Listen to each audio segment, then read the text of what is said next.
We're going to talk to a man who's made 56 appearances for England, played for Chelsea, played for West Ham, currently playing over in the United States of America. And it's time to say very good afternoon to Mr. Joe Cole. Joe, very good afternoon to you. Hello, chaps. How are you? Yeah, Hi, Joe. very well indeed. Thanks very much for mate. coming on. Are you back in this part of the world for Christmas?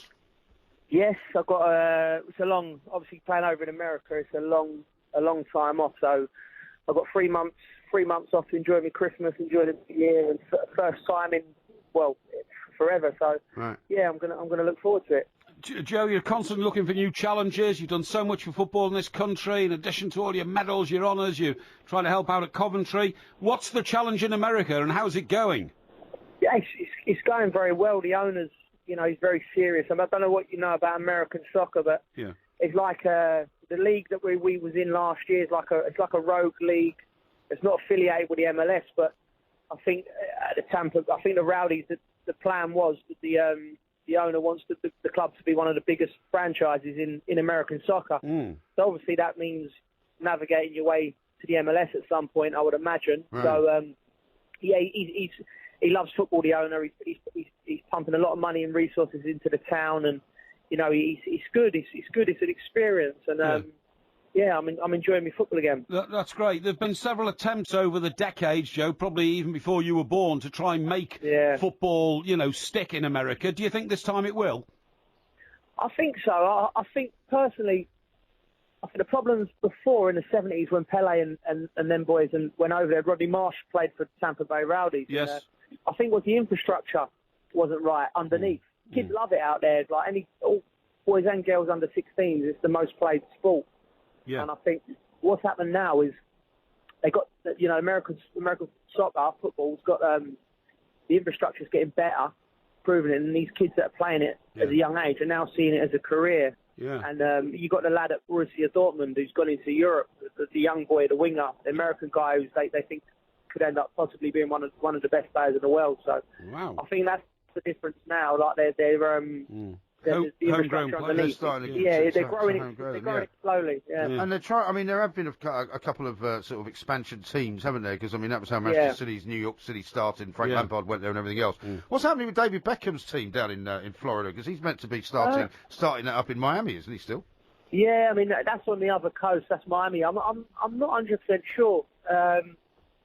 I'm sure it'll be successful. Anything Beck seems to touch seems to work. So I mean, these things take time, don't they? Like I said, he's very political. There's you can literally start a team in a town, and the crowd will come and watch you, like 20,000 or things like that. From nothing. And the thought of that, because our football is so historical and it goes back, hundreds of years. Yeah. Over there, it's all new, so they'll start a new team, and then all of a sudden they get in 20,000 people. The whole town follows them. So it's amazing, isn't it? It's amazing. Absolutely amazing. Now, Joe, you're back in England. Your glory years, well, you've had lots of glory years, but your glory years at Chelsea, 3 Premier League titles, 3 FA Cups, European glory. I was with you in Moscow when you were in the Champions League final. What do you make of the team that you see today with the success that they're now building on? I think it's been excellent. I think obviously Antonio's come in.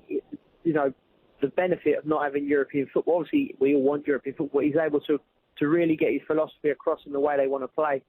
And you've seen them improve steadily from the start of the season. And that result of the weekend was great. That was a real marker down in the title race. But I think that's the first proper big game we've had this season. Like the first one we think, that's a marker down. And I think Chelsea. You've got to look at Chelsea being the favourites now. Oh, it was a class performance, wasn't it? There were 2 gigantic teams there, and the winner of that one was going to really, really state a case to be Premier League favourites, weren't they? Yeah, I think it was I think Chelsea, if they would have got a point there, it would have been a great result. Man City really needed to win the game. I'm sure, Pep, like I said, Pep's revolution might take a little bit of time because of the European football, there ain't enough time to work on the training pitch and get your messages across. Sure. And drill that messages into a team. So, but with Conte, he's had that time and he's doing a great job. And the team looks like it's got personality and character again, which is important. Yeah, and Liverpool look a bit like that too, don't they, Joe? I mean, they've got Jurgen Klopp now, who's a world of difference to when you were there. Yeah, I mean, he's a breath of fresh air. He's you know, I used to enjoy watching his Borussia Dortmund teams play. You know, he was a bit of a revolutionary in the way that he played.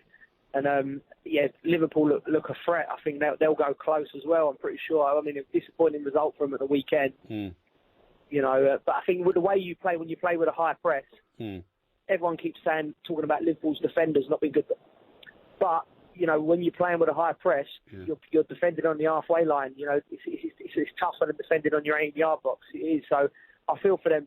I feel for them the back four under that little bit, but they've all got to buy into that system for Klopp in order to make it work. Sure. Now, Joe, I need to ask you about Jose Mourinho. You played under him when he was at his peak. Yeah. You had quite a sparky relationship with him. He loved you and adored you one moment. Next minute he was pulling you off after 20 minutes at Fulham. Yeah. What do you make now of what the position Jose's in? Has he lost his magic? No, I don't think so. I think because of he's so successful over the last 20 years, and it has been consistent. Nobody can doubt that. I think the ball hasn't started rolling at Man United yet. But which is a new experience for him, because every club he's been at, he's hit the ground running, ain't he? So I think he'll get time there. I think he'll turn it round. And I said I've been watching them. Obviously, with Jose being I've been taking a keen eye on the team and the performances. And I do genuinely think they've been a little bit unlucky. I felt they could have won. They should have won games that they drew. The league would look a little bit better for them. If that was the case. Now, looking at Steven Gerrard's return to this country, having played in America for a year or so, he wasn't thought to have done particularly brilliantly at LA Galaxy, but he's coming back to be something on the coaching side. Do you see yourself doing that eventually, Joe? Yeah, eventually. I want to. You get to this stage of 35 now. You keep your toes in as many different parts as you can, I suppose. But I think the pitch will always be calling for me, because it's what you know, and it's what I've done since I was a kid. So I'm learning a lot. I've been over Chelsea this week working with Jody with the under 18s, and that's been a real eye opener. You know, a real professional operation they do over there. I'm looking to, you know, I'd like to go back into all my old clubs and have a look. You know, when you look at the club from a different angle, you know, all the different things that go on behind the scenes, it is remarkable. And just try and pick up as much knowledge as I can from these young coaches. Well, I always know you used to spend hours, didn't you, just watching European football at home, you know, anything you could, Spanish, French and all that. What do you make of Gareth Southgate's elevation, Joe? Because you will have played against Gareth Southgate on many an occasion. Yeah, I've played with Gareth as well for England. Of course. He's always struck you as one of them, you know, one of them, they say sometimes players become managers you don't expect. I mean, Gareth, I think, you always knew he was going to become a manager. Right. And he's took an interesting route. He's gone through the youth team, the youth level with the under 21s, and he's gone around that way, I think. And you know, initially I was a bit sort of, I didn't skeptical. I wouldn't say skeptical is the right word. It was like it come from, you know, you always think of England, you think of Ericsson, Capello, you know, these experiences, but that hasn't worked. And then the more and more I think about it, and knowing Gareth as I do, like. You know, as a real football man, I think it could be the right appointment, because these young boys have all worked with him. They all respect him. They all trust him, and he knows the system inside out. And I feel that it could work. You know, I'm never really optimist with England, though. Some people have said, Joe, that he's too nice to be England manager. Has he got a sort of dark side that you can tell us about? Well, probably not. I mean, I don't know him as a manager. He was a great guy as a player. He really, like, as it happens, he's one of the senior players when I was there. He was very kind to me, and he helped me out a lot. You know, so you know, I've only got good things to say about him. But you know, the lads who really know him, have worked with him, you know, they'll tell you that someone needs to be told they're not pulling their weight. You know, Gareth don't mess about. So. I mean, I'm convinced. I'm convinced he's the right man for it. The more time goes on, and I think about it, I think it's going to be a new dawn for English football. That's great. Now, Joe, we're coming to the end of this interview. You suffered a family tragedy recently. I'm very, very sorry to hear about that. Your dad and George, who I knew very well indeed. But you told me when I was chatting the other night that Chelsea is a football club, and you referred to them as we earlier in this interview, were particularly good about the circumstances. Yeah, I'd like to thank all the clubs, that I've played for that sent flowers and that, but Chelsea really went above and beyond really. Like before the Spurs game, Spire mentioned it to the crowd, and he got a round of applause. And like my dad, Mike, he'd probably known most of the crowd. Indeed. He was there for 7 years, so and they give him a round of applause, and that was some things are more important than football, and that was quite special for me and my family. And I'd like to thank everyone in the ground and at the club that day. That was brilliant. And also I'd like to thank all the people from the clubs I played for who sent messages and well, that's very. And all that. It was very, very comforting. Yeah, I mean, truly, football was a family in that experience for you. Yeah, well, I knew your dad well, and I shared a drink or two with your dad at football matches, and I'm very sorry to have heard that, Joe. And I'm sure you did. Yeah, exactly. Yeah, but he was a great guy. I always enjoyed his company. Yeah.